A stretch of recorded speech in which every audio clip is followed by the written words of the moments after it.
Hello everybody and welcome to the Shinybees podcast. My name's Jo and this is episode 0, the pilot episode.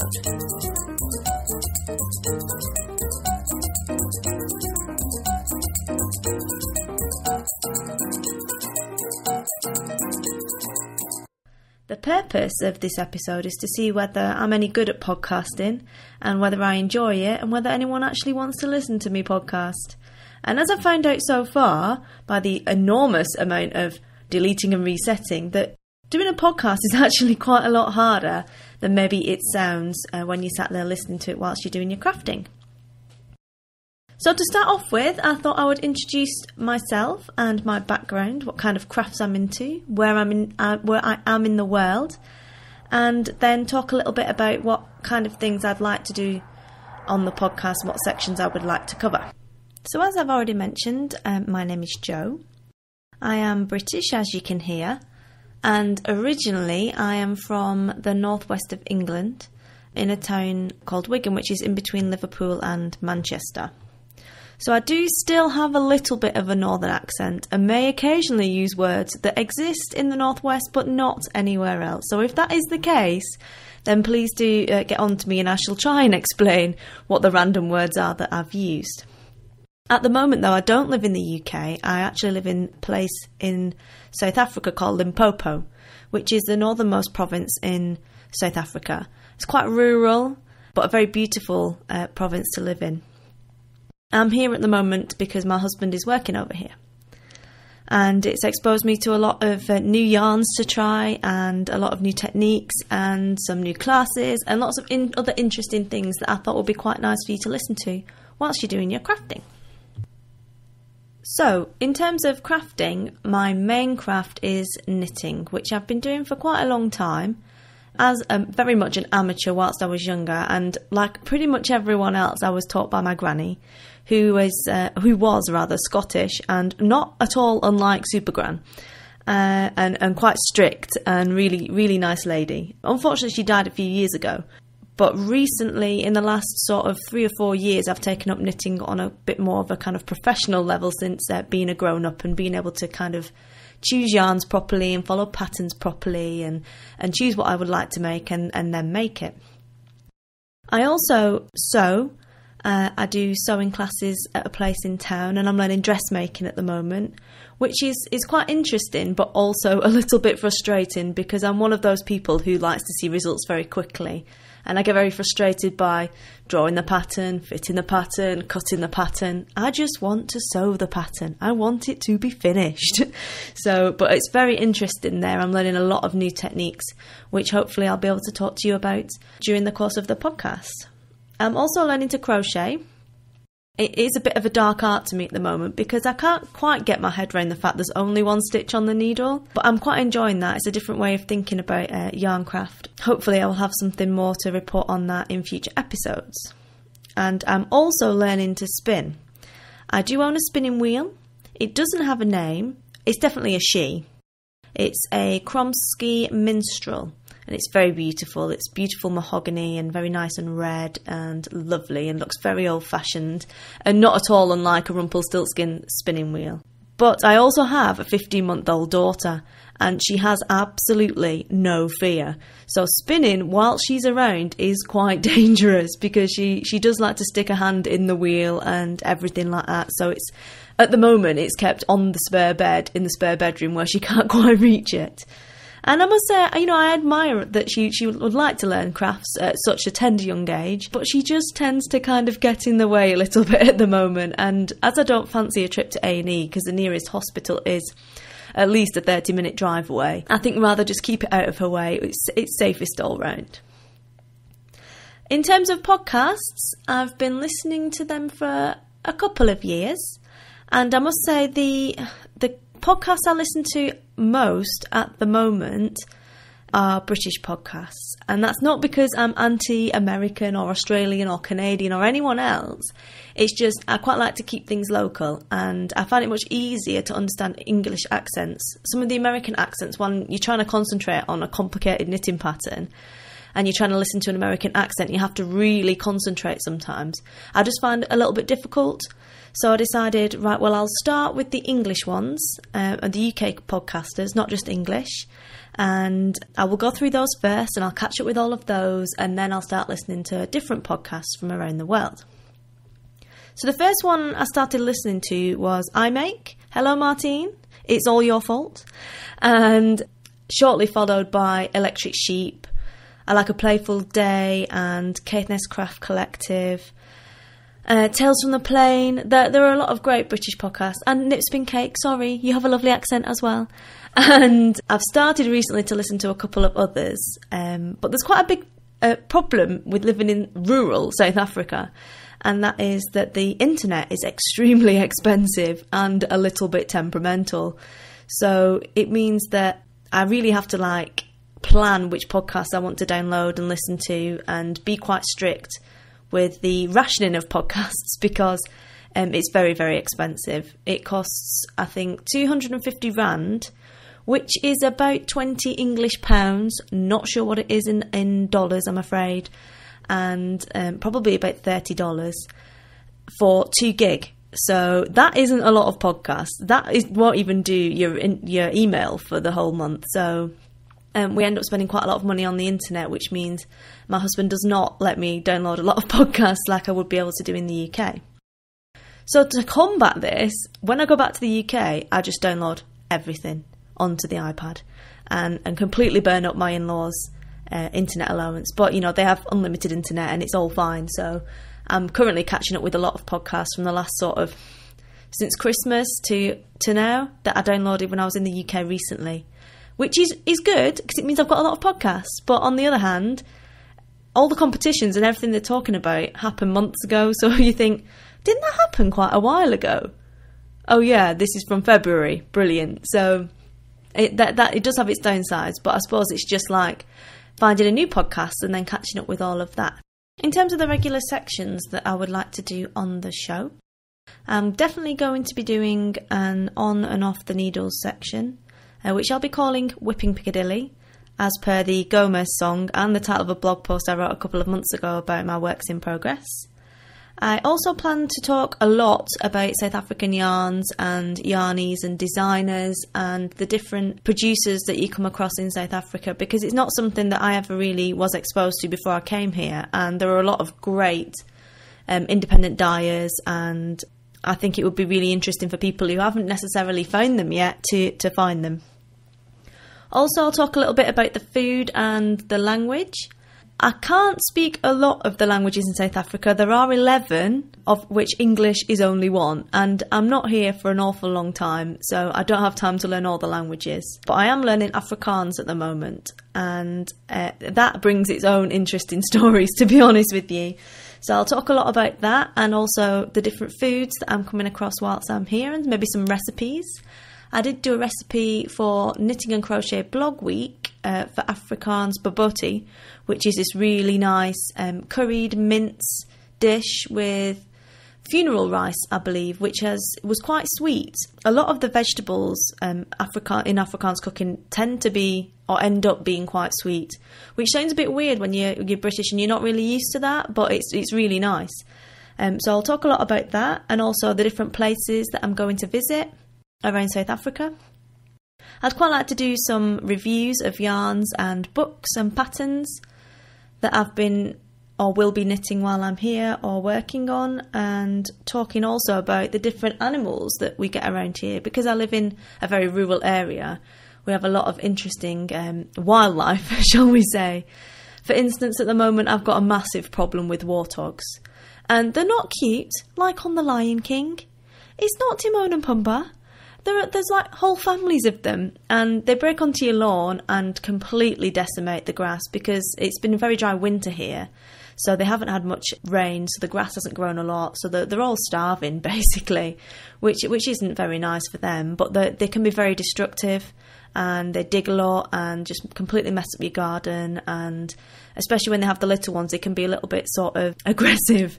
So I would rather not have them around, to be perfectly honest. But there's them. There are those. I also have a pet boomslang snake, which are sort of terribly deadly, but he's very friendly. He's called Billy, because if you give a snake like that a funny name, then clearly he's nowhere near as scary as he would have been if he was called Death or Fang or something like that. So Billy is a boomslang, or boomslang, as you would say in Afrikaans. I do apologise if I'm butchering your language now. My pronunciation isn't great yet. And Billy is beautiful. He's a very bright green, and he lives in my garage in the roof. And you would think, why would you want a deadly snake living in the garage roof? Surely that's just a bit scary. But no, because he's not going to bite me. He's lived in there for about 5 or 6 years apparently, and in summer he goes off into the bush and probably finds a girlfriend, and in winter he comes back to live in our garage. But they kill a lot of bats and rodents and things like that, so it means that I won't have those in my garage. I'll just have Billy the snake. And he likes to come out every now and again and sit in the palm tree that's next to my house. And sometimes, if you're lucky, you can catch him in there, because he's very shy, so if he hears you coming, he tends to hide back in the roof of the garage and just stick his little head out.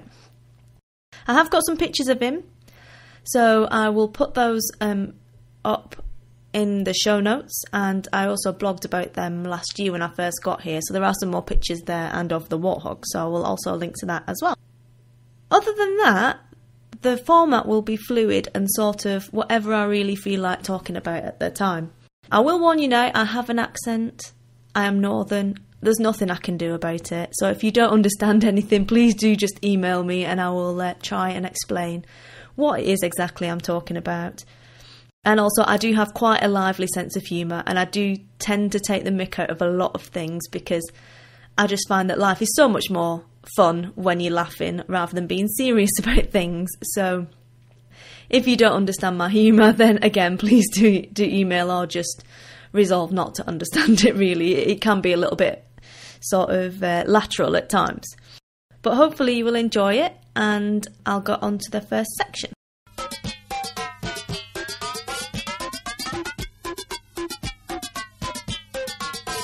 So on to the works in progress section. I must admit I'm terrible with Ravelry. I just don't put things on there. I don't post what I'm working on. I quite often don't put the pictures on when I'm finished. So I'm resolving as a mid-year's resolution to start updating that a bit more often. What I'm currently working on mostly is a shawl for a friend of mine who isn't very well. And it's the Far Away So Close shawl by Karina Spencer. I've got 2 rows left to knit on that, and then I need to crochet off the top bind crochet edge along. There's a garter stitch border along the top of the shawl, and I've got to crochet that edge on as well. I'm working it in Sirdar soft spun, which you would think maybe isn't necessarily the yarn you would use for such a big shawl, but the story behind it is one of my friends made a shawl for my daughter's christening out of this yarn, and it was very soft with a little bit of shininess to it, and I quite liked that. So when I went to the shop to get some yarn, my little magpie of a daughter decided that she actually quite liked that yarn, and could we get some of that please, mummy? And seeing as the lady I'm making the shawl for is my daughter's one of her favourite tannies, which I will explain tannies in the Afrikaans section, I decided to let her pick which colour she wanted to make it in, which she did, and she picked a very nice teal colour, and I picked the contrast in a very light green tinted contrasting yarn for that. The pattern was a dream to work, actually. It was very nice, a very well written pattern, and I've quite enjoyed knitting it, even though I'm on like a 400 stitch row now, which is long. But luckily I've been watching Ashes to Ashes whilst knitting that, which I only discovered recently in the last couple of weeks, and is really awesome. I've heard a lot of people have secret crushes on Gene Hunt. Me, not so much. He's a bit old for me. But I do think he gets the best lines ever to say. So he must be gutted that he's not working that show anymore, because you're never going to get a character where you get to say those kinds of things anymore. So hopefully that will be finished by it needs to be finished by this weekend, because it's a present at my friend's stork tea, which is the Afrikaans name for a baby shower, and that's taking place this Saturday, so it needs to be finished really tonight so I can block it all out and make it all pretty and nice for the weekend. I'm also still working on my damask shawl by Kitman Figueroa, which I think is how you pronounce it, and I apologise profusely if it isn't. I cast this on months ago as part of the I Make Damask Knit Along, and the pattern's awesome. You know, it's quite good fun to knit, but it doesn't want to be a shawl, this thing.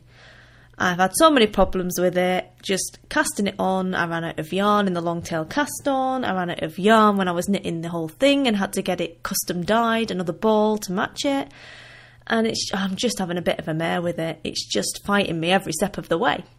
But like I say, it's a beautiful pattern. It's very well written, and I am enjoying knitting it when I'm getting into it, but it is not the kind of project you can just sit and TV knit to. You know, you do need to concentrate on all the lacy repeats. So I'm hoping to make some progress on that once the Far Away So Close is finished. I'm also working on a pair of socks. No specific pattern, I'm just doing like a custom recipe from the Twisted Sisters sock book, which I will probably review in the next episode.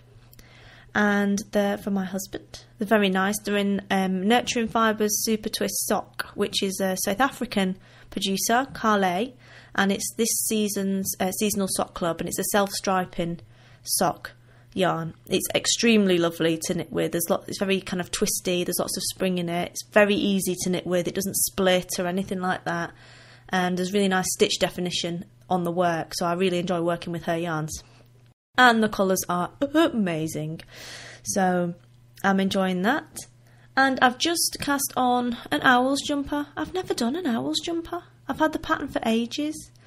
So I bought the yarn at Christmas. I got Rowan, which is what the pattern said I needed. And I thought, I'm going to get what he says and I'm going to do it all properly. And I'm not going to try and change it. I'm just going to do as I'm told for a change. So in the midst of all this Debenhams owl's jumper thing going on Twitter and on the blog, where Debenhams, a store in the UK, for those who aren't familiar, is currently red herring that one of their brands is selling a blatant copy of the owl's jumper, but it's not even a nice copy.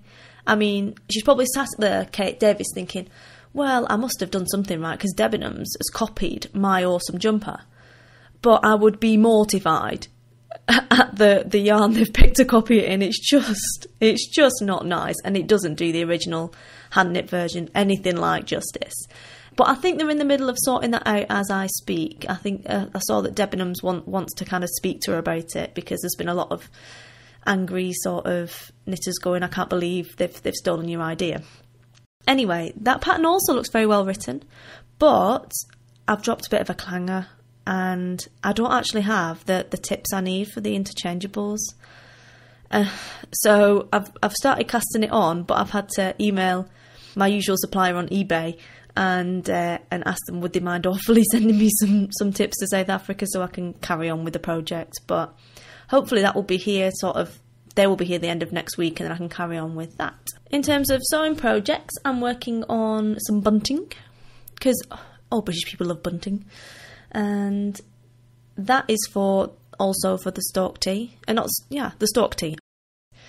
One of our friends made a beautiful quilt for the new baby that's coming, and I decided to make some bunting that will match the quilt. Because I'm not quite up to quilting. I don't have the patience for all those beautiful little squares and getting them all together, and it would just really upset me if they weren't completely straight. So my bunting will match that, which is definitely a lot less A-level than quilting. It's coming out quite nicely, and it's quite fast actually to to sew and cut out and everything, compared to the stuff that I've been making recently with my sewing. So that is quite enjoyable. And I'm also sewing a pair of trousers. I'm in the middle of putting in the waistband, and they will be elasticated waistband trousers, and I plan afterwards to put in a zip, but I've got to do it for my course. I have to do elasticated waist, which isn't particularly trendy, but my plan was always anyway to change it into a zip once we get on to doing zips. But I'm not the kind of person that will just do things because I think, right, I need to learn to do this, so I will just make a project for that. I just go through the book and go, oh, that looks nice, I'll make that. Oh, that'll be easy, I'll make that. So the point of the course is really not to do the things that I want to do. It's to do things that I should really learn and probably wouldn't ever bother doing. If it was up to me, I'd just be like making bunting all the time or something like that. So yeah, it's very interesting. The trousers are going much quicker than the tops I did recently, which I'm quite enjoying. And the material is kind of a wool blend grey with kind of silvery grey stripes in it. So it will be nice once it's turned out. In terms of completed projects in the last couple of weeks, I have finished, finally, the ballerina wrap I was doing, which is a Serdar pattern. I will put the number in the show notes. I don't think it's on Ravelry when I tried to link to it. I still need to sew the little ribbon on. That was for my daughter. Cast it on in September. She's really big for her age, and even though it's an age 1 to 2, it's probably not going to fit her for more than a week, but it's very pretty. I used the Serdar Smiley Stripes yarn that the pattern called for, again doing as I'm told for once, which is a bamboo wool blend, and really nice bright colours as opposed to the usual pastels. I'm a bit kind of a bright person rather than a pastel person. The yarn was a joy to knit with. It's really easy. It doesn't split. It's just, you don't even need to concentrate. It's really nice and would be great for a beginner's project, definitely. But it is reasonably pricey for baby wool. I think it was maybe £4.50 a ball or something like that. And I used 3 balls for that pattern. So quite expensive really when you compare it to some things that you could maybe use that might not be so nice, but would be cheaper given the amount of time that said child is probably going to spend wearing it before they grow out of it. I've also just finished knitting some baby socks for my daughter, Her Britannic Majesty, or HBM for short. And they've been on the needles for an age as well, and I have no idea why. They're not that big. They're not particularly complicated. They've just been languishing in the little socks in progress bag that I got for Christmas, whilst I've been doing other things that are far more interesting, of course. Because casting on's the exciting part, finishing, meh, not so much. Not for me anyway. So they're really cute. They're in Regia 4-ply sock yarn. I think it's like Das Flugen Monster or something like that. They're very bright. I have a matching pair. So we have little matching socks like you see on those old-fashioned Aran knitting patterns where the whole family's wearing a matching jumper. Well, we have matching socks. It's very cute. And she seems to really like them. Like her other socks she pulls off. But these she seems to like wearing. Probably because Mummy is also wearing the same socks. And that was a really nice pattern. There are some, errata that go with the pattern, which I've posted to the project page as well, and I will put those linked also in the show notes. So on to the Afrikaans section. This episode will not have a comedy South African accent in it. You'll just be stuck with me, as this is the pilot episode, but in future I hope to have a proper South African with a proper Afrikaans accent to come and help you learn a little bit of the language, just in case you find yourself lost in the bush and you need to speak to someone in Afrikaans, maybe, then you might have a bit of lingo that you can use. So the things that I would mention today, very basic, is I mentioned earlier on in the Whipping Piccadilly section the word tannie. Tannie means auntie in Northern. And you also have oom, which means uncle. And it's polite in Afrikaans culture, if you're speaking to someone older than you, to use the word tannie for a lady and oom for a gentleman. Which I thought was the case across the board. As in, if you're older than me, then you must be a tannie or an oom. Not so. Apparently there's kind of an age, which isn't that far off where I am now. I'm only in my late 20s, but there is an age whereby you don't necessarily have to call people tannie anymore because you're like a proper grown-up.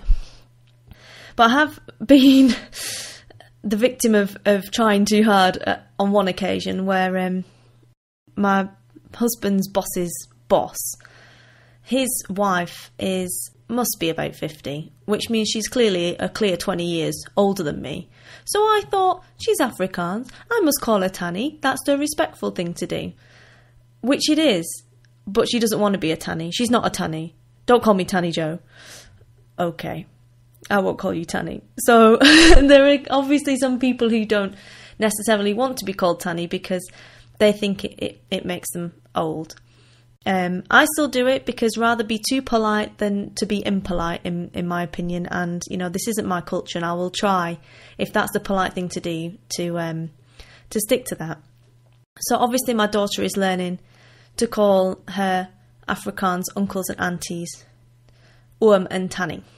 And the English one she calls uncle and auntie. So then she still gets the idea. Because I would hate to have an impolite child. That would be so bad. So that's and Tanny. So if you meet any Afrikaans people who are older than you, then you must call them Tanny or followed by their name. The other word I'm going to introduce you to start with is, I don't know if it is Afrikaans or whether it's just a South Africanism, but everyone here says it. And that word is lekker.